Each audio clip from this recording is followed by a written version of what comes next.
మన ప్రభువును రక్షకుడు అయిన యేసుక్రీస్తు వారి అతి శ్రేష్టమైన దివ్యనామమున మీ అందరికీ ఉదయకాలము సర్వశుభములు సర్వదీవెనలు దేవదేవుడు అనుగ్రహించునుగాక. ఆమెన్. దేవుని బిడ్డలారా, ఈరోజు నవంబర్ 2025 సంవత్సరము 24వ తారీఖు. ఈరోజు దేవుని వాగ్దానము మొదటి రాజుల గ్రంథము 6వ అధ్యాయము 12వ వచనము. నేను చేసిన వాగ్దానమును నీ పక్షముగా స్థిరపరచెదను.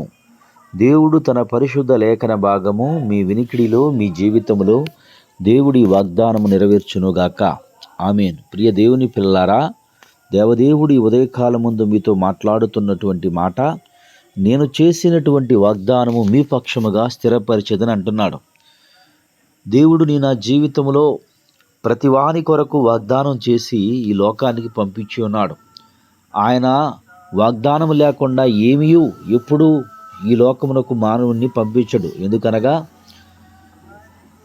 పుట్టిన ప్రతి మానవునికి ఆయన యొక్క ప్రణాళిక ఉన్నది. ఆయన ప్రణాళిక చొప్పునే ఈ లోకానికి వచ్చి ఉన్నాడు తప్ప తాను ఏదోదో సరదాగా వచ్చి వెళ్ళిపోయినట్లుగా రాలేదు. సహోదరుడా, సహోదరి, ఈరోజు దేవుడు నీ జీవితంలో నువ్వు ఎదుర్కొంటున్నటువంటి శ్రమలు, కష్టాలు, ఇబ్బందులు, కృంగుదలలు, బలహీనతలను బట్టి నువ్వు కృంగిపోతున్నటువంటి వ్యక్తివైతే దేవుడు చెప్తున్నాడు, నేను చేసిన వాగ్దానం స్థిరపరుస్తానని. తండ్రి అయిన అబ్రహాము గారికి దేవుడు వాగ్దానం చేశాడు.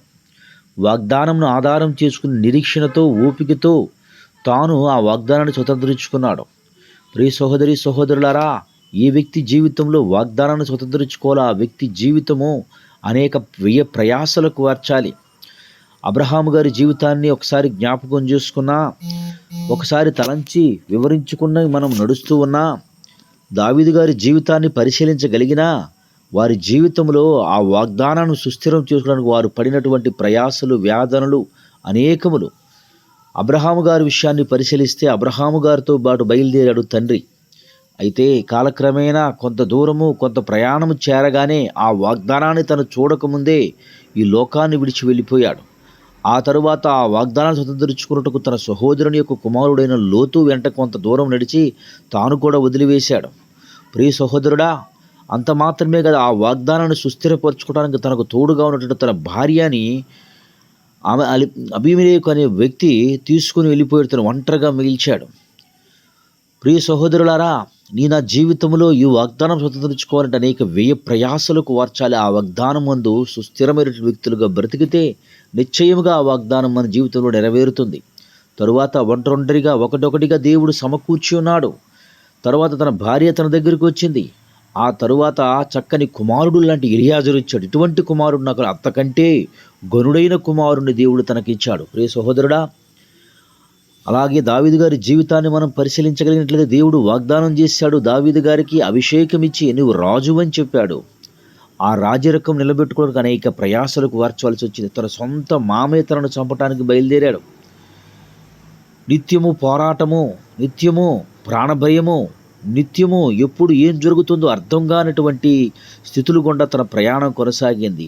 చివరకు తాను పొందిన వాగ్దానము పొందుకున్న తర్వాత ఆ దేవుడు తనతో చెప్తున్నాడు, ఇదిగో తరతరములు యుగయుగములు నిలుచు నీ సింహాసనం ఉంటుందని చెప్పి ఉన్నాడు.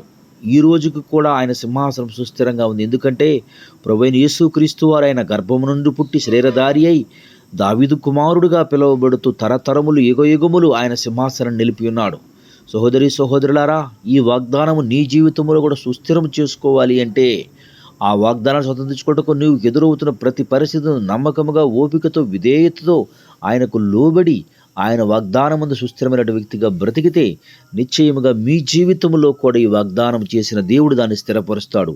అట్టి స్థితి, అట్టి కృపలో దేవుడు మిమ్మల్ని భద్రపరిచి నడిపించునుగాక. ఆమెన్. తండ్రి, నీకు వందనాములు. ఇతబట్ట వాక్యం హృదయకాలం బిడ్డల హృదయాలు ఫలింప చేయండి.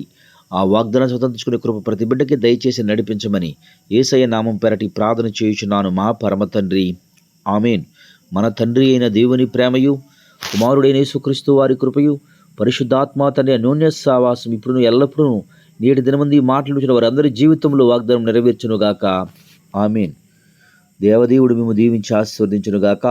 ఆమేన్. God bless you.